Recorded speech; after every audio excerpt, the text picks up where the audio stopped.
Guidelines to Bucking Coils. Lenz's Law-Free Power Extraction. By Chris Sykes, hayek.org. EM Junkie. Version 2.3. Fig 1, Typical Bucking Power Output Coil, 1 configuration. Requirements. At least 2 coils, partnered output coils, must be used for each single power output coil. Each of the 2 power coils is best to have different direction of winding, relative to the right-hand rule applied to the core. The magnetic field must be thought of in a quite different way to the conventional thinking. More explained on this below. Step-up techniques must be used, power P equals Vxi, or V squared over R, where R is the resistance of the wire, I is the current and V is the voltage. I equals square root of P over R, so this means that the resistance of the power coil must also be taken into account, according to normal theory. Here, not so. 1 input or excitation coil per power coil. Input or excitation coil is best to occupy only 1/2 of the power coil's geometry. The block walls of the input or excitation coils is best not to overlap or exist in the same space as an artificial moving block wall. What does not work? Circuit equivalent. Circuit equivalent. The above does not work primarily because the magnetic field as we understand it, is incomplete. The vector potential and the magnetic field, A, and phi. Below picture for illustratory purposes. Note, arrows pointing to the right indicate the right-hand rule as applied to the magnetic field. Arrows up and down indicate the block wall growing as a result of time moving away from t equals 0. This will reverse as field maximum has been reached and field decays as a result of I squared R factors. I am going to take you on a ride in my quantum automobile. Plenty of room for all. Imagine the typical solenoid, or coil of wire. Imagine the dynamic changes that occurs to each area at specific times throughout its operation. We are going to assume a 50 Hz 50% duty cycle, typical AC sine wave. We are going to park our quantum auto in the middle of the core, absolute center, where the block wall will grow and decay with progression of the I squared R factors, resulting in the magnetic field that changes in strength over time. An observation can be made and the result is quite astounding. Observations. At t equals 0 we see nothing but particles, and depending on the core material we may see residual magnetic effects. Currently we are not too concerned about the residual magnetic effects. As time moves from 0 we see an amazing effect. Looking up we can see a growing toroidal-shaped electric field with spin in the clockwise direction moving away from us from our observation point. Looking down we can see a growing toroidal-shaped electric field with spin in the counterclockwise direction moving away from us from our observation point. Each growing in intensity and at the same time moving away from us as the distance of the block wall grows in time.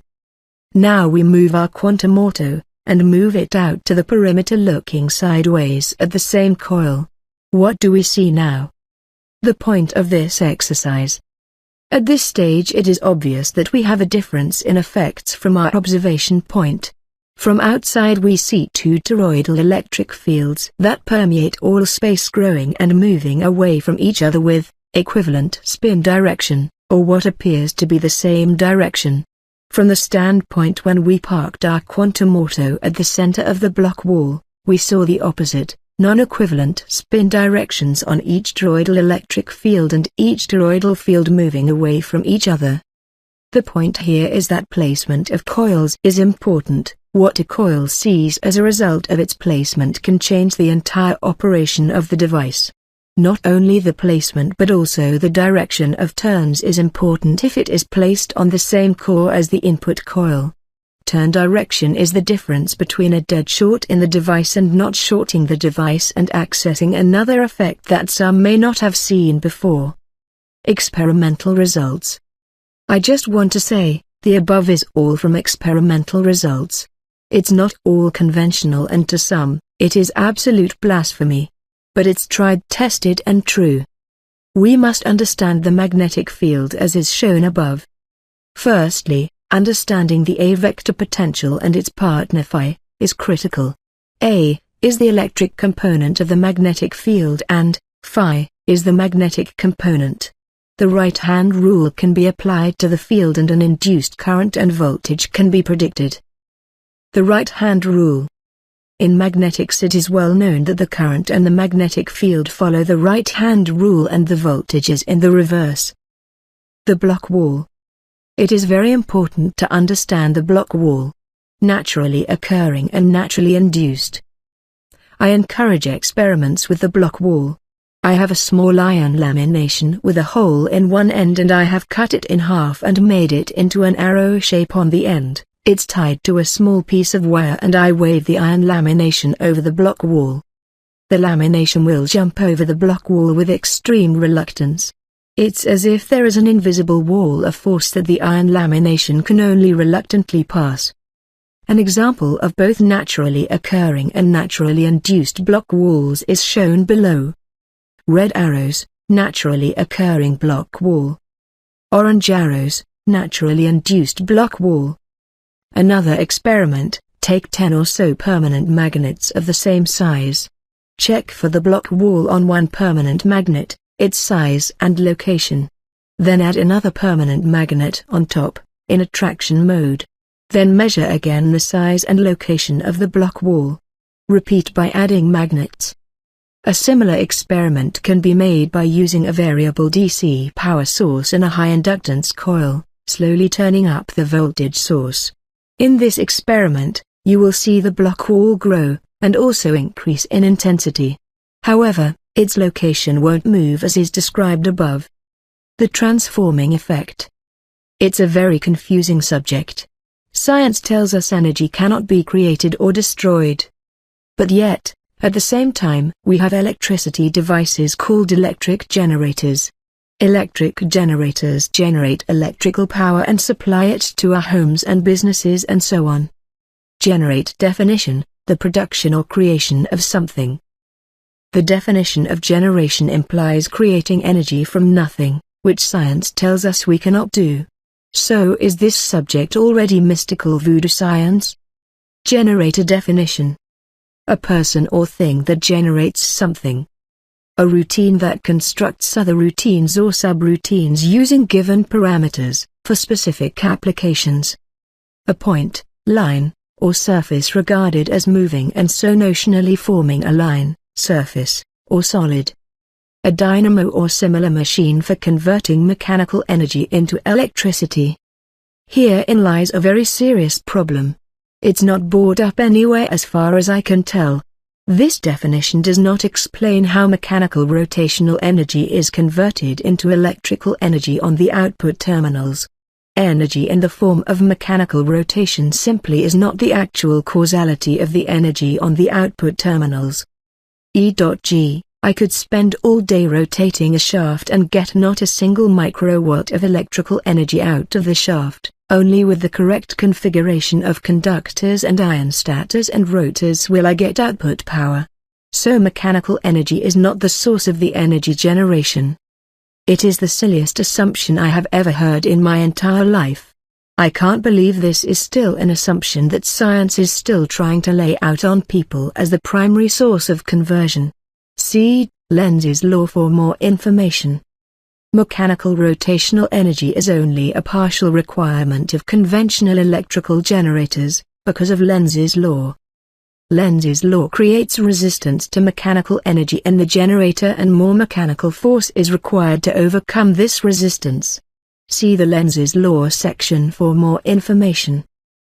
The ideal configuration is, exactly one half of the conductors in the generator must experience an electromagnetic change opposite to the other half of the conductors over time. The equations are EMF equals d phi over dt equals induction via flux linking. EMF equals BVL equals induction via flux cutting. Where d phi equals a quantity of the electromagnetic field. dt equals a quantity of time.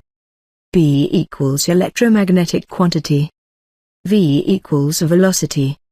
L equals typically the area of the element, sometimes is the length of the element in the case of a rotating loop, for example. See George I. Cohn, Electromagnetic Induction for more information. Put simply, a combination of the conductors and the electromagnetic fields in electric generators separate charge carriers, positive one way, and negative the other way, making one terminal become positively charged and the other negatively charged. This will change depending on the polarity of the induction cycle inside the electric generator. This is simply a sine wave output. Chemical charge separation in batteries and other devices like solar cells work the same way. An electric transformer also works the same way. Induction is the separation of charge carriers. Below is a simple diagram of a standard step-down transformer with a globe, LA1. Without going into transformer theory and equations, transformers, an ideal transformer, will work on turns ratio. Step up and step down work on a ratio of each turn to each volt. A simple example follows. Input: 240 volts, 240 turns. 1 volt per turn. Output: 24 volts, 24 turns. 1 volt per turn. This gives a ratio of 10:1, and is a step-down transformer. Power is also proportional, and as voltage is stepped down, normally current will increase. So in an ideal transformer, no losses, input power equals output power equals 240 volts 1 amp, 24 volts 10 amps. Of course, this is in an ideal transformer with no losses or other issues to contend with. A lot of other factors come into transformer design, like wire resistance and also current carrying capabilities of the wire and so on. The point I am getting to is that these devices use some transformer principles, but not others. Ideally, these devices work with a step-up configuration.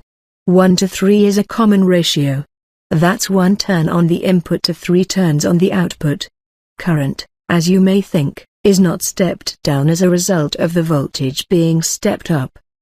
Floyd Sweet used a step-up configuration of 1:5. FB1, 48 turns, P1, 240 turns equals 1:5 ratio. This now famous schematic is more clearly understood if we apply the concepts in this paper to magnetics and to the VTA.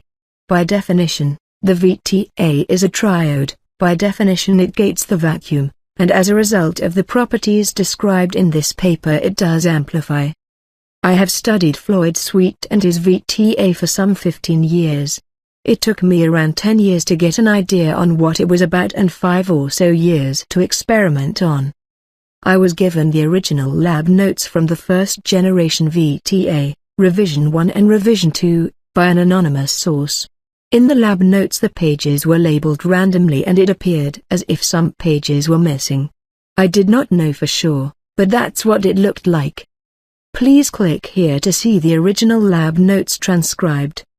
On rare occasions, Sweet saw this effect, called self-oscillation, occur in electric transformers.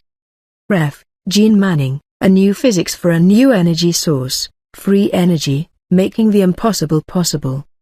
And Sweet was also a transformer designer and expert, and he remarked that he had also observed specialized self-oscillation in certain transformers. Ref. Energy from the Vacuum by Tom Bearden. Sometimes the most obvious things can be the hardest to find. It's like the car keys that were on the bench all along and it took 2 hours to find them, and you had already looked there several times. Then, once one finds something like this, it is easy to question its authenticity until a good understanding is achieved. Please keep the above picture in mind for the next section, as it will become evident as to its significance soon. On the internet, I had found a page that was supposed to be linked to Floyd Sweet, but I was never able to verify its authenticity. Now I know that this page is either directly linked to Floyd Sweet or at least to the technology that he worked on. Here I show the page in its entirety. In the first drawing, we can clearly see the partnered secondary coils. It is clearly obvious that there is a link here to the type of coils used as to the operation of the VTA as we know it to be after many years of research and experimentation. To date, the VTA is the most elegant device I have researched. Its size-to-output ratio is unbeatable for all other devices. The Generation 6 VTA was in the order of 5,000 watts for a device that was not much bigger than the old-fashioned shoebox. The flow of current in a wire when there is no magnetic field. Experiment 1. The circuit. Circuit description. Each filer is 55.6 mH individually, 55.6 mH parallel and 0.231 H series connected. DC coil resistance is 3.8 ohms each filer and 1.9 ohms parallel and 7.8 ohms series. Experiment 2. The circuit. Circuit description. The coil is bifilar wound non-inductive mode. Inductance measurement on coil shows there is a residual inductance of 0.24 mH. DC coil resistance is 3.8 ohms each filer and 1.9 ohms parallel and 7.8 ohms series. This is an expected behavior for the current in the coil when the inductance changes. Here we have shown that for the same resistance, 7.8 ohm series, that the current flow in the conductor can move at a much faster rate even though the resistance of the conductor has not changed. This proves that the magnetic field slows the charge flow rates dramatically. The speed of the flow rate, 650 microseconds, (s), compared to 75 milliseconds, ms, for charge time with the magnetic field. What is the significance of this? Floyd Sweet said. Thus the duty factor of the copper changes. I2R losses diminish and more charge is drawn from the now coherent space field flow at a faster rate as current to the load. This means as more current is required by varying loads, more feedback magnetomotive forces free more electrons from binding forces complemented by potential magnetic forces of the orientated, coherent space field. Thus a conductor that formerly had a temperature rise above ambient labeled as a factor of 10 would now operate at a temperature of 1.0. Thus the same gauge wire would carry 10 times more current at the same temperature. Also, as polarity may be maintained constant, that polarity of acceleration should be chosen so charges move at faster rates, lowering copper duty factor, and at the same time opening the gates wider so more coherent field entities may enter for the conversion process. It is the magnetic field itself that creates drag, it creates friction on electric charge itself. It can be seen as heat in conventional electric generators. What is bifilar? According to Wikipedia, http://n.wikipedia.org/wiki/bifilar_coil. A bifilar coil is an electromagnetic coil that contains two closely spaced, parallel windings.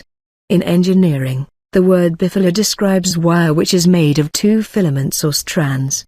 It is commonly used to denote special types of winding wire for transformers.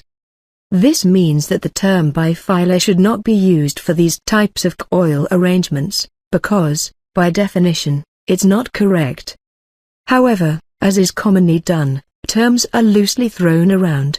Unfortunately, this creates confusion. Tom Bearden.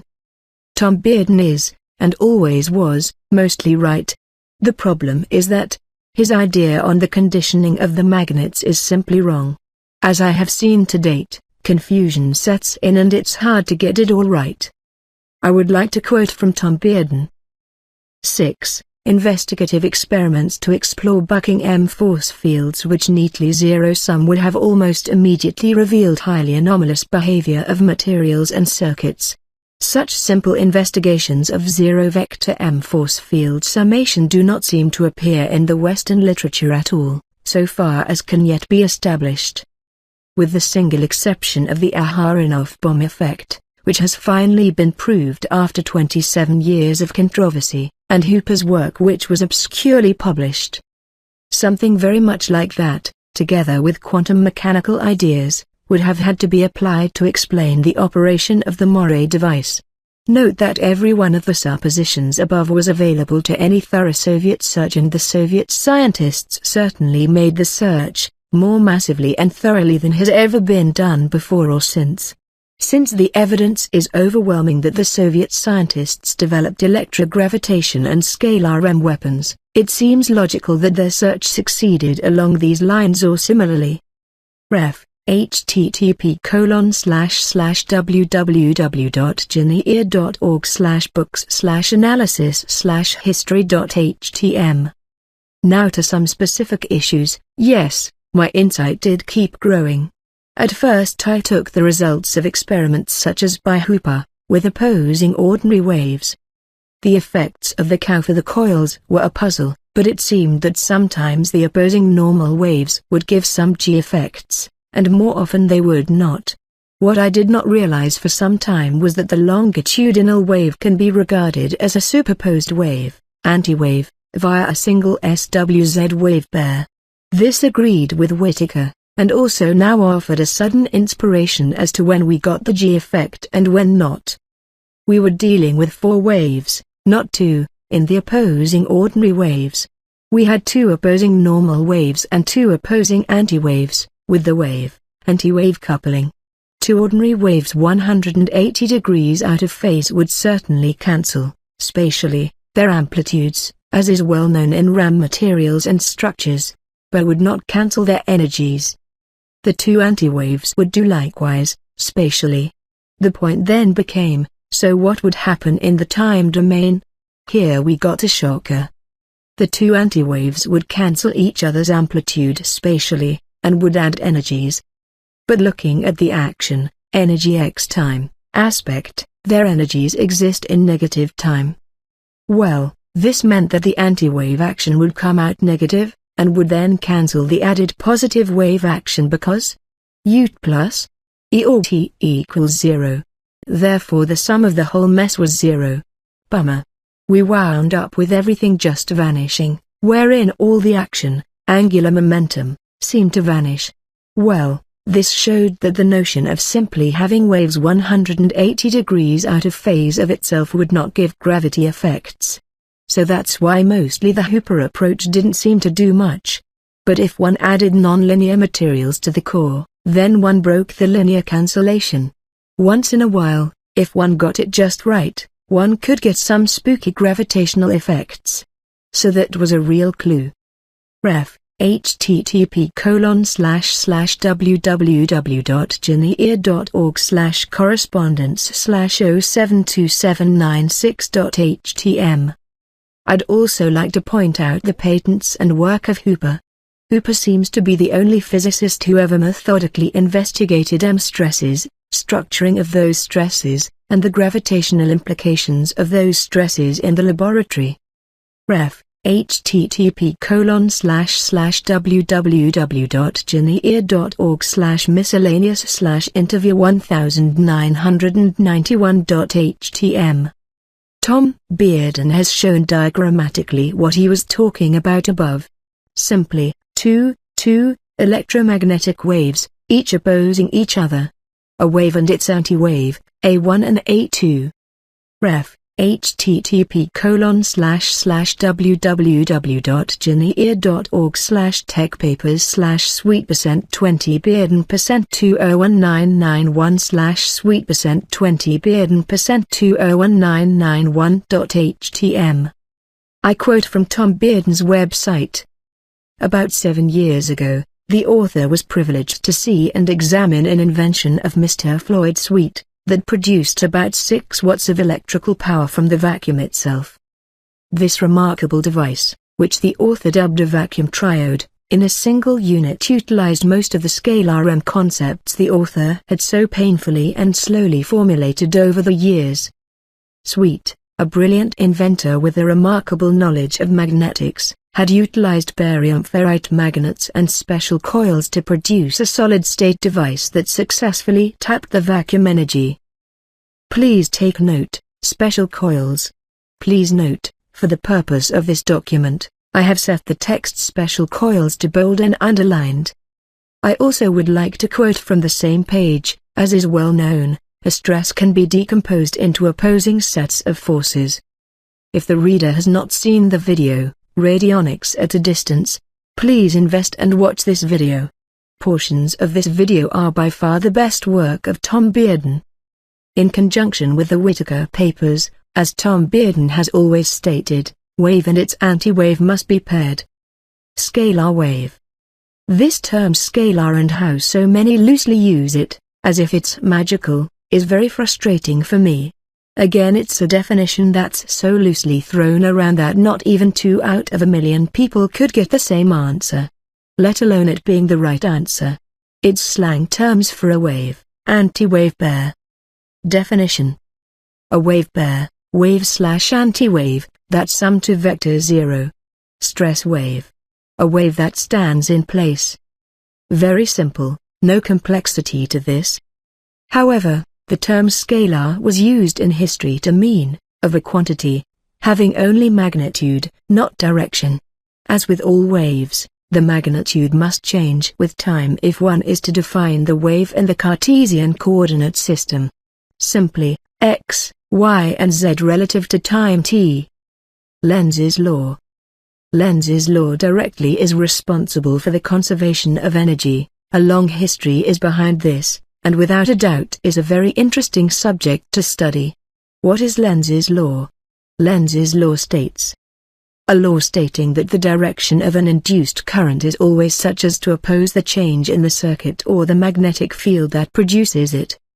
Perhaps the most famous physicist of all time, Sir Richard Feynman said, so you see that the real energy change is the negative of the mechanical work, and that's why I keep writing this as E artificial. Because the true energy of the world is the negative of E artificial in this cases? I just want to point out that difference in time, but that's just interesting. Ref. V2CH15 Vector Potential, 1632, Audio Lecture. So let's investigate Lenz's law in some depth. Much of which is not in many textbooks simply because it's not properly understood. Loop A is the bottom loop and loop B is the top loop. Loop A is our primary coil in our imaginary transformer. Loop B is our secondary coil. If loop B, our secondary, is not connected to our load, then Lenz's law is not in effect, because no current is flowing in loop B, our secondary. If current is flowing in our secondary, the current flow is in the opposing direction to the primary. This creates a magnetic field in the opposing direction. Lenz's law is primarily magnetic in nature. It is the direct result of current flow in the secondary coil. This means, if we were able to turn off the magnetic, but at the same time keep the electric components, there would be no reflected power on the primary. In the above diagram, notice the charge carriers, moving in the opposing direction to each other. The sign changes in the induction cycle in our transformer and the magnetic field in our secondary changes direction as a result. For this part of the cycle, the magnetic field is in reverse to the aforementioned example. The direction of moving charge carriers also change direction. This is simply a sine wave output on the transformer terminals. Important. Here we can see that when the transformer is loaded, there is a net zero magnetic field. This means the ampere turns on the primary are equal but opposite to the ampere turns on the secondary, or close to it. This is Tom Bearden's Whittaker wave, anti-wave, where the vector of each magnetic field sums to 0. Please read on, as this is not Tom Bearden's intended us. Our transformer's primary coil sees reflected power, Lenz's law. This reflected power must be compensated for, because this reflected power equals d phi over dt, emphasizing the negative sign, and as a result the input current must increase to support the magnetic field and push the transformer through the BH curve. For more information on the flow of charge carriers, see the right-hand rule. This rule is without a doubt one of the most important rules in all of history. So now we have some idea on Lenz's law. What can we do to try to eliminate or reduce this secondary induced magnetic field? Well, surely by now the answers should be clear. This is simply Tom Bearden's wave, anti-wave, primary electromagnetic field, secondary electromagnetic field. The difference is that this is not what Tom Bearden was meaning when introducing this topic and is not the intended result of the uses of the wave/anti-wave. In fact, this is why Tom Bearden says don't destroy the dipole. At least the primary source dipole. Do all the destroying you like on the secondary dipole. In fact, the secondary dipole is exactly where we need to work. A consequence of the law of conservation of energy is that a perpetual motion machine of the first kind cannot exist. That is to say, no system without an external energy supply can deliver an unlimited amount of energy to its surroundings. Ref. http://n.wikipedia.org/wiki/conservation_of_energy. The crazy thing is, the atom is and always has been for all of eternity, without a battery, and is still in continuous motion. So does nature agree with the statements contained in the conservation of energy? The atom is not an isolated system, however, and for that fact, a generator is not either. Simply put, if Lenz's law could be bypassed, then every generator on the planet could be a perpetual motion machine of the first kind. Isn't it silly how a law of nature can determine so much of history?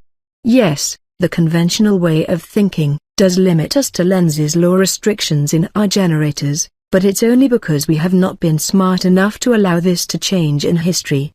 As a result, we are still bound today by a law that is not valid under certain conditions.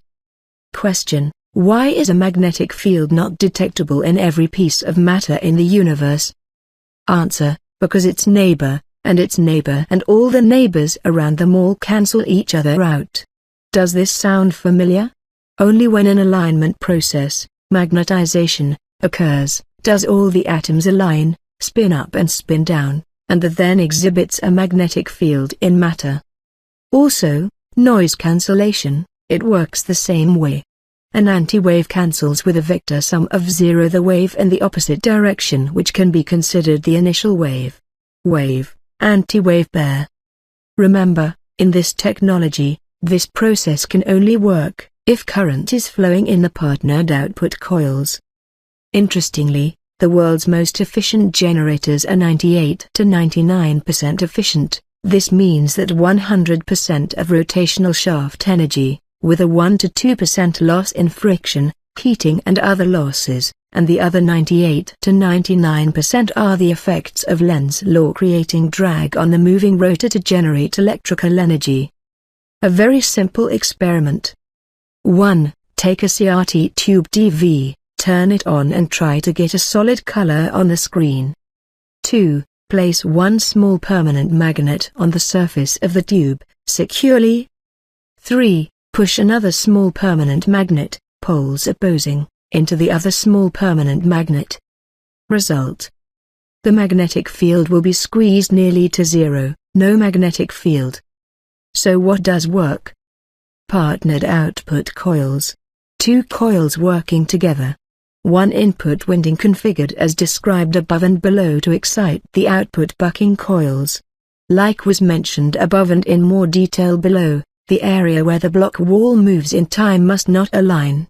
This means as one set of partnered output coils are brought together in bucking mode, the block wall of each coil is stationary and a naturally induced block wall is induced between each of the two bucking output coils.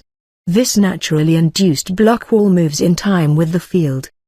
Where L1 and L2 are partnered output coils the same as or similar to the shown coil configuration. Note, importantly, for this device to work, current must be flowing in the partnered output coils. As a result of knowing and understanding some simple basic principles and most importantly understanding them correctly, moves us into a new world of possibilities. After all, who wants to be that person that abides by the stupid rules that someone set over 100 years ago when there is no longer any need to? Not me. These aforementioned principles exist already in science. Noise cancellation uses the very same rules and is dependent on these rules working for noise cancellation to be possible. Noise cancellation is well known and well understood today. So, Thus my question, why is it that no one has thought to use the same principles in power generation?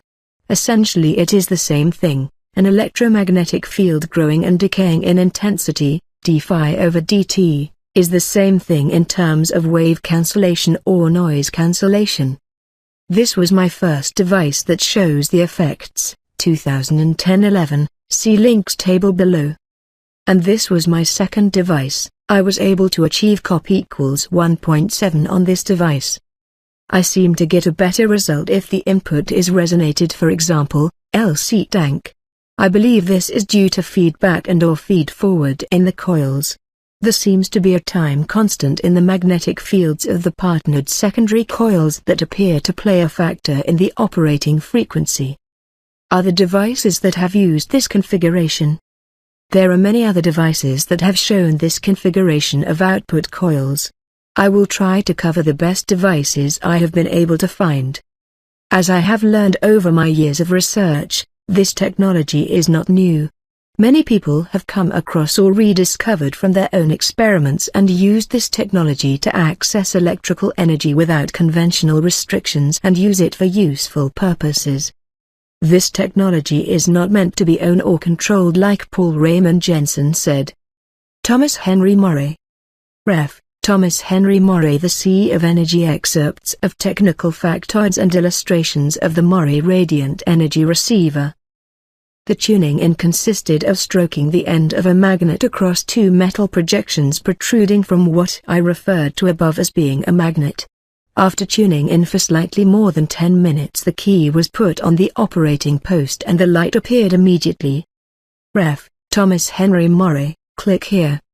Stanley Meyer's famous Vic circuit, water fuel cell. Ref. Stan Meyer Tech Brief p.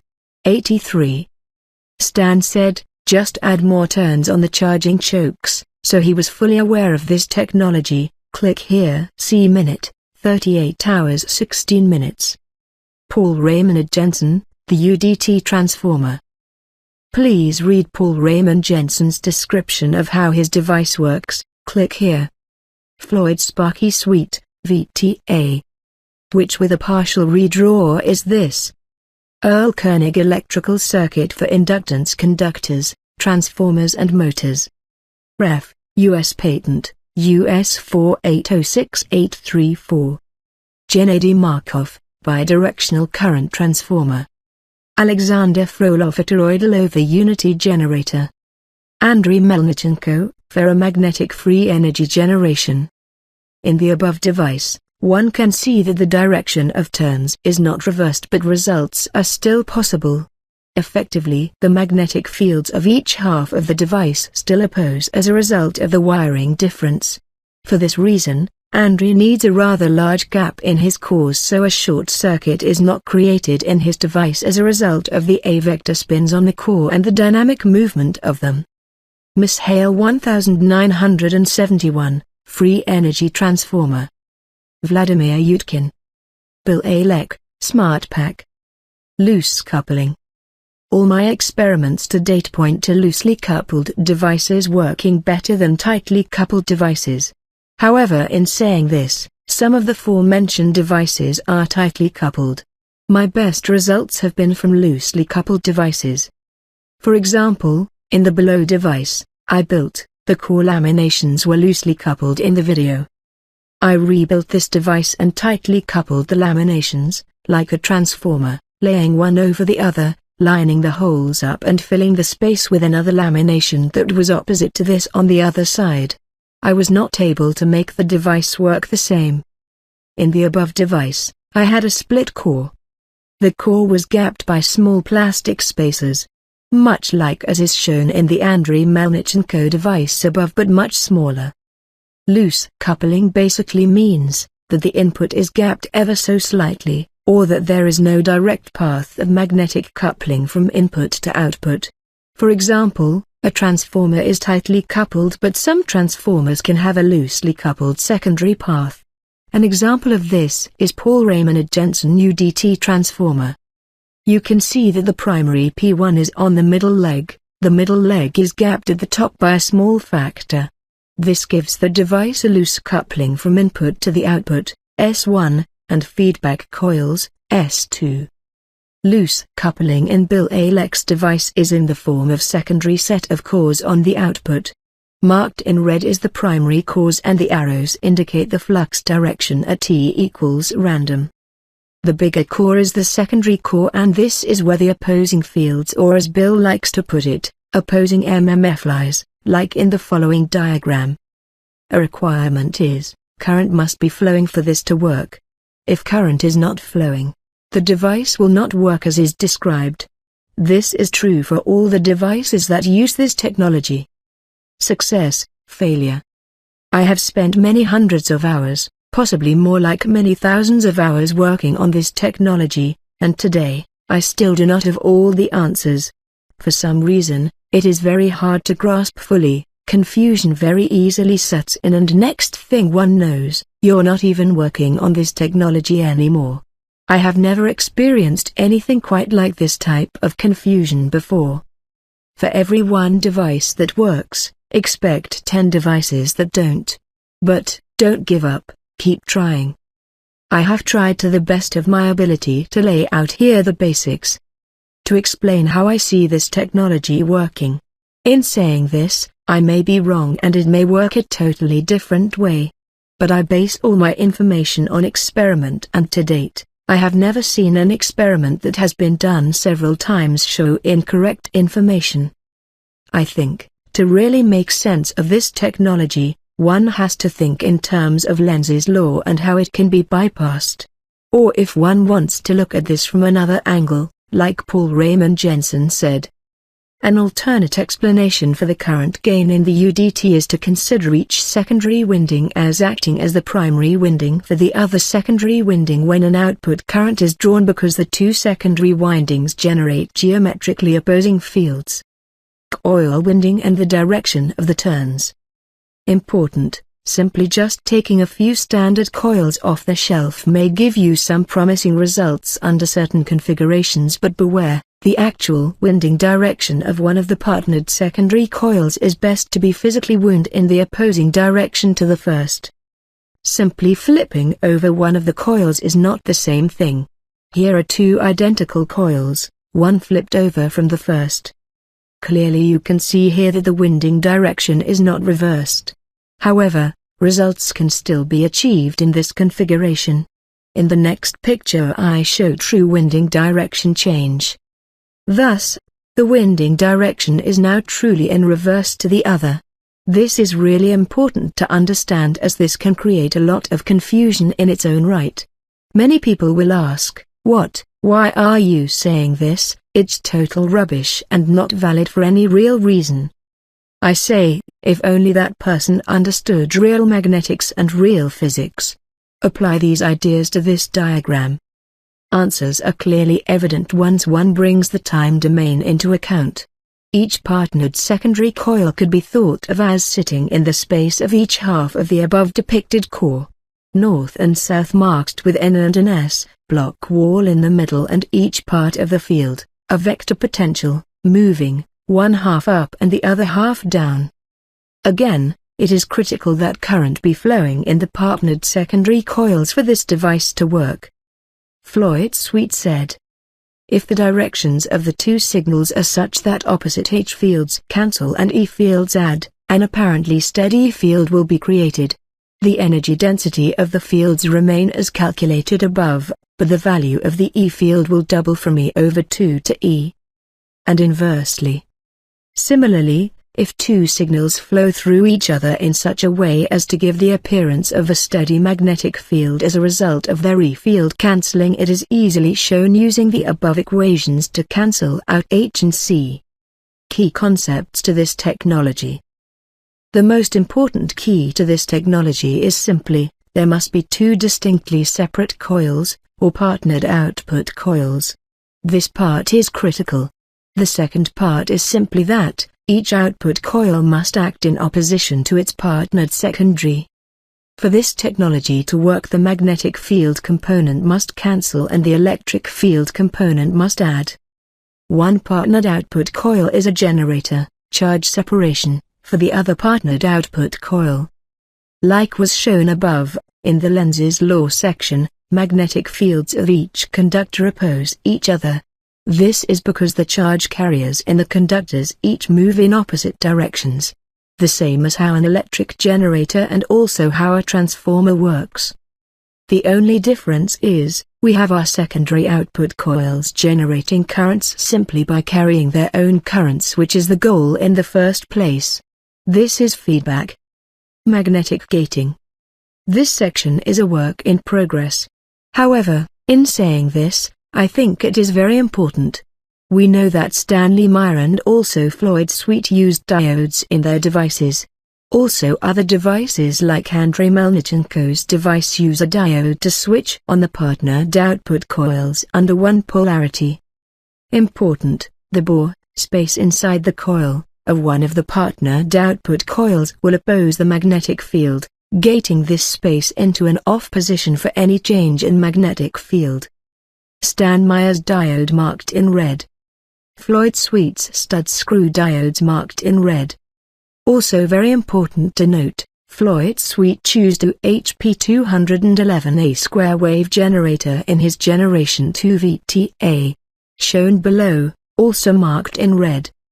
So Stan and Floyd, only in VTA Generation 2, both used square wave input and also both used at least one diode.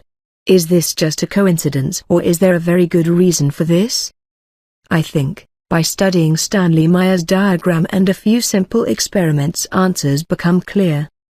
If the diodes, or a diode is not in place, then there is an issue where the input coil is choked off and the magnetic field of the primary coil, as a result of this choking effect, cannot push the core up to the knee in the BH curve.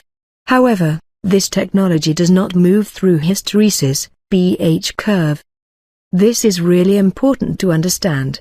It best operates in and around the knee of TBH curve. Note, this section only appears to be valid under some configurations.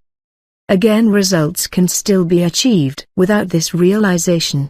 However, much better results can be achieved if the magnetic field from the primary coil is not interfered with as it is charging.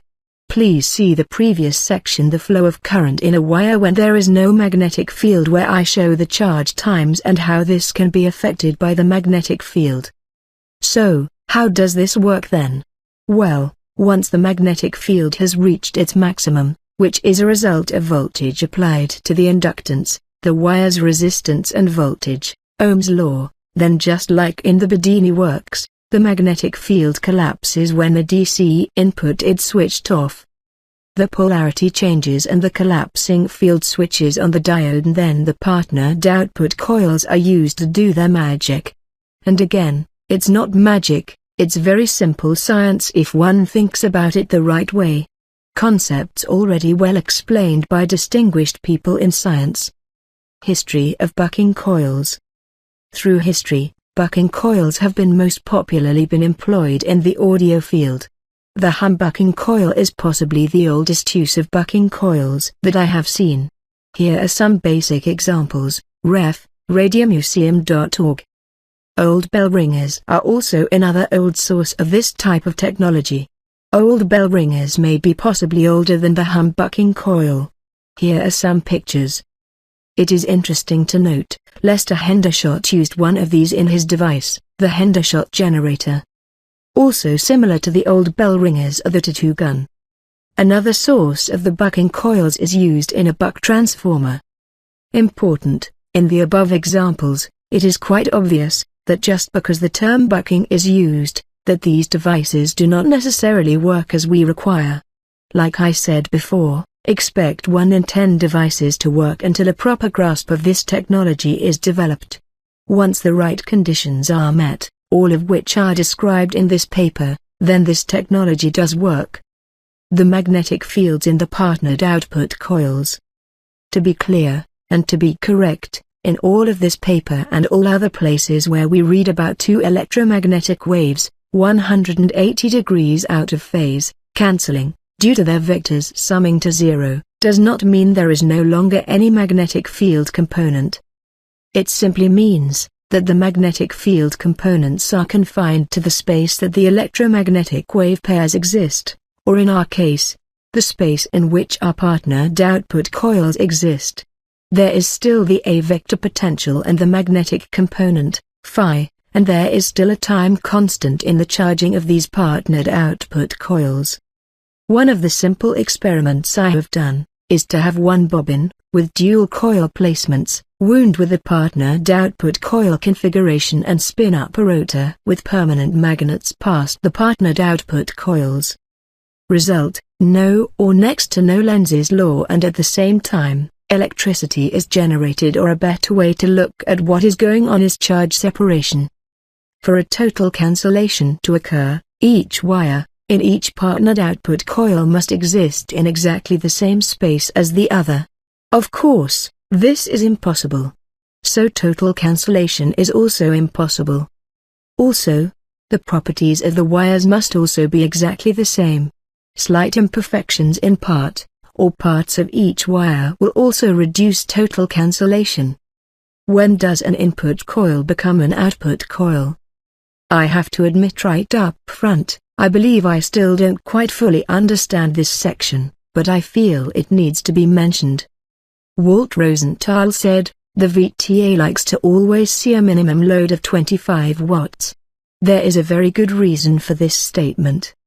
With this technology, unlike conventional transformer technology, there are feed-forwards and feedbacks going on all the time. The coils work together in such a fashion to assist in operations. More so, when properly running with the right load. Not to say this technology is load-dependent, because to date I have not seen any real issues with the type of load. But I mean that the load must be selected such that the operations of the coils allow for enough feedback and feed-forward. Example. R3 coils, primary input coil, and partnered secondary output coils, two coils working together. Once in operation, the current from the partnered output coils can feed back via confined magnetic fields, which, as we know, the time rate of change of magnetic fields creates charge carrier separation in a conductor in its approximation. As a result, the input coil's impedance is increased dramatically. This brings back the input current, and as a result the input power is dramatically lowered. One could imagine this as a conventional transformer with a primary and a secondary. Our primary is driven with typical mains power.